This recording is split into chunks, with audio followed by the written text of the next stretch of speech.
திமுகவை ஆட்சியில் இருந்து அகற்றும் வரை காலணி அணிய மாட்டேன். அண்ணா பல்கலைக்கழக மாணவி பாலியல் வன்கொடுமை சம்பவம்.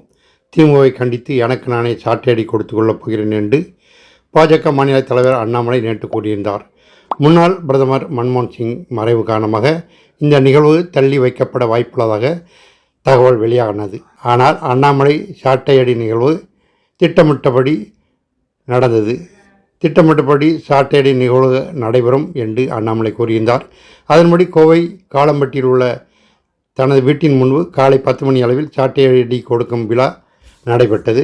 இதற்காக காலை 8:30 மணியிலிருந்தே அண்ணாமலையின் வீட்டுக்கு நிர்வாகிகள் வரத் தொடங்கினர். அண்ணாமலையின் வீட்டுக்கு முதலில் ஊடகத்தினர் மட்டும் அனுமதிக்கப்பட்டனர். மாநில தலைவர் சாட்டையில் அழைத்துக் கொள்கிறார் என்றதும் நேற்று பாஜகவில் பலரும் வேண்டாம் வேண்டாம் என்று பொங்கி எழுந்தார்கள். இதனால் போக்குவரத்து சம்பிக்கும். இந்த நிலைமையை கட்டுப்படுத்துவதற்கு இயலாமல் போய்விடும் என்று காவல்துறையினர் எண்ணியிருந்தார்கள். ஆனால் அண்ணாமலை சாட்டையில் அடித்துக் கொள்வதை பார்ப்பதற்கு எந்தவித எதிர்பார்ப்பும் இல்லாத போல் தெரிந்துவிட்டது. அண்ணாமலை சாட்டையடி நிகழ்வு அண்ணாமலை வீட்டுக்கு முக்கிய நிர்வாகிகள் மட்டும் சுமார் 35 பேர் வருகை தந்தார்கள். அவர்களையும் பேரிகார்டு மூலம் தடுத்து விட்டார்கள். ஒரு சில நிர்வாகிகள் அண்ணாமலை சாட்டையை இல்லை என்று பின்வாங்கிவிடக்கூடாது என்பதால் கையில் வரும்பொழுதே சாட்டையை வாங்கி வந்திருந்தார்கள். அண்ணாமலை வேண்டாம் என்று நேற்று சமூக வலைதளங்களில் பதிவு போட்டவர்கள் சில பாஜக நிர்வாகிகள் மட்டும் அமைதியாக வேடிக்கை பார்க்க வந்தார்கள். அண்ணாமலைக்கும் ஊடகத்தினருக்கும் இடையே பேரிகார்டு வைக்கப்பட்டது. ஊடகங்களுக்கு பின்னால் நிர்வாகிகள் நிற்பதுக்கு இடம் ஒதுக்கப்பட்டது. அண்ணாமலை பச்சை வேட்டியுடன் சட்டை அணியாமல் வெளியே வந்தார். நிர்வாகிகள் புதிய தடிமனான அடித்தால் வலிக்கக்கூடிய சாட்டையை வாங்கி வந்தார்கள்.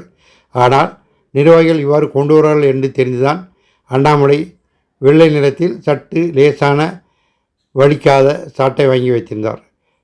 இதை அண்ணாமலை வாங்கி முதல் நாளை வைத்திருந்தது குறிப்பிடத்தக்கது. முகத்தை மிகவும் ஈர்க்கமாக வைத்து கொண்டிருந்த சட்டை இல்லாத அண்ணாமலை சாட்டையை சுழற்றி அடிக்க தொடங்கினார். 8 முறை சாட்டையில் அடித்ததில் 6 முறை மட்டும் அண்ணாமலையின் மேல் பட்டது.